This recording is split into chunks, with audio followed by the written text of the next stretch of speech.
मला इथं कोणीतरी सांगितलं की समोरचा उमेदवार उज्जैन असेल, संत बाळूमामा असेल, त्या ठिकाणी देवदर्शनाच्या वाऱ्या घडवतोय।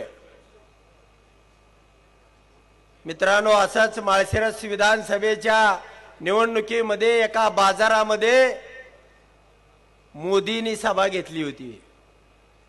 मोदी असे बाजारात बी सभा घेत होते लोकसभेला। त्या गावात त्या उमेदवाराचं डिपॉझिट गेलं। तालुक्यात जाऊ द्या किंवा एखाद्या मतदारसंघ पडू द्या, पण त्या गावात डिपॉझिट गेलं। आणि त्या ठिकाणी संत बाळूमामाचं नाव घेऊन पंतप्रधानांना बाळूमामाचं नाव घेता आलं नाही, बालूमामाच्या नावानं